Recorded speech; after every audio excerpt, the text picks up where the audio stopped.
I would like to welcome you to the very first episode of a meditation podcast, a mini series inspired and based on the book The Mind Illuminated by Culadasa, also known as John Yates, Matthew Immergut, and Jeremy Graves. If you are on a meditation journey, whether you're just starting or have been practicing for years, you probably came across different techniques, traditions, and teachers. And if you're like me, you have also struggled with questions like, what's actually happening in my mind when I meditate? Why does my focus keep slipping? And is there a clear, structured way to deepen my practice? Well, today I would like to talk about the book that completely changed my own perspective on meditation, The Mind Illuminated by Culadasa. It's a book that bridges ancient Buddhist wisdom with modern neuroscience. And like many of you, I first got into meditation because I wanted more clarity, more peace. But the more I practiced, the more I realized how little I actually understood about what was happening in my mind. Sometimes meditation felt effortless, and other times my thoughts were just about everywhere, and I had no idea why. So, I tried different approaches. For example, guided meditations with headspace, walking meditations, learning about the research on meditation, but nothing quite explained the process in a way that made sense to me. And then I came across the Mind Illuminated, and it was like finding a map to the inner workings of the mind. Before I dive into what makes this book so unique, let's first talk about the author. Culadasa wasn't just a meditation teacher, he was also a neuroscientist, a cognitive psychologist, and above all else, a seeker of truth. His journey is fascinating because he didn't start with Buddhism in the first place. It actually began all the way back in his teenage years when he grappled with philosophy and psychology, delving into the works of Kant, Husserl, James, and Jung. But unfortunately, it was rather disappointing for him to find how little we knew about the mind. Culadasa was simply seeking something deeper, an ultimate truth beyond the limited explanations offered by Western philosophy at the time. So initially, Culadasa turned towards religion, Christian mysticism specifically, drawn by figures like John of the Cross, Meister Eckhart, and Teresa of Avila. He even entered seminary, fully committed to finding answers within that framework. Yet, after several years of dedicated study, he became disillusioned, realizing that the mystics he admired so much felt increasingly distant from the actual institutions built around them. Later, his explorations in the 1960s naturally led him, along with a whole generation of similar folks, towards trying psychedelic substances. Here, he had experiences which kind of echoed the profound states described by these early Christian mystics. But even these experiences had their limits.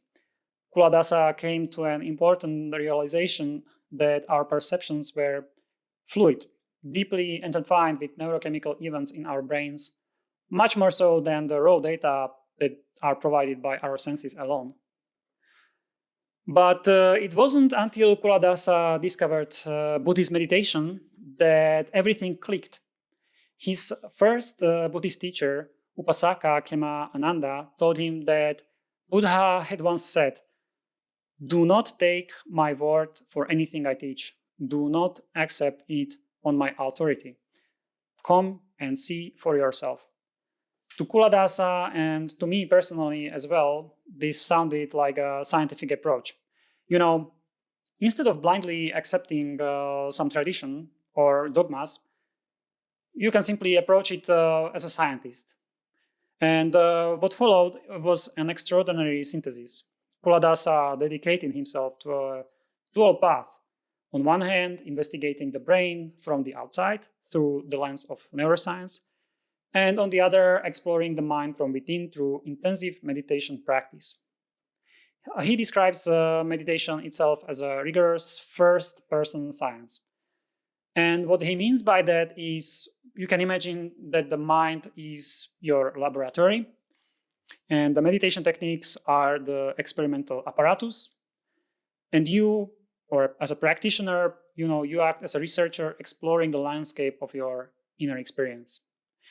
The important thing to realize is that everyone who accurately performs the same meditation experiment reports the same results. And through this disciplined approach, Culadasa demonstrates how meditation and neuroscience can actually work together and complement each other.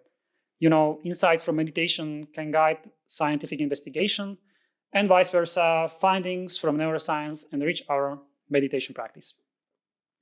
Moreover, he breaks meditation down into a very clear step-by-step process, explaining what is happening with your mind at every stage.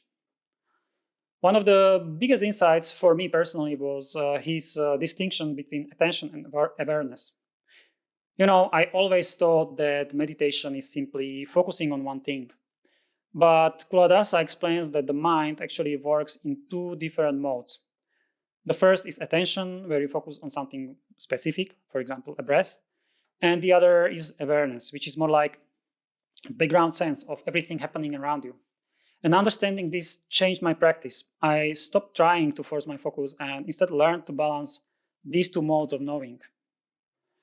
One thing that I love about this book is that it doesn't just help you meditate, it also gives you a deeper understanding of how meditation actually changes the mind. And the best part is that his approach is entirely practical. He explains why certain obstacles arise and what to do when they happen. And it is based both on the traditional Buddhist teachings, but also on modern cognitive psychology. Since reading the Mind Illuminated, and I read only half of that book, my meditation practice has become more structured and intentional, and I no longer feel lost or frustrated when my mind wanders. I simply understand why it is happening and what to do about it. It's like I've been given a roadmap to the inner workings of my own mind. And it's not just about meditation, it's about changing the way we relate to our thoughts, emotions, and the world around us. Culadasa's work reminds us that transformation is possible and that mindfulness isn't just about sitting quietly. It's about seeing reality more clearly with much higher clarity moment by moment. So, if you are serious about deepening your meditation practice, I highly recommend checking out the book. Whether you are, complete beginner or someone who is practicing for years, this book offers practical tools and scientific insights that can take your practice to the next level. And if you have already read it, I would love to hear your thoughts. Did it change your practice? What insights resonated with you the most? Feel free to share your experiences with me in the comments below or reach out on social media. So, thank you for joining me today. Keep exploring, keep meditating, and I hope I will see you in the next episode. Thank you very much. See you. Bye.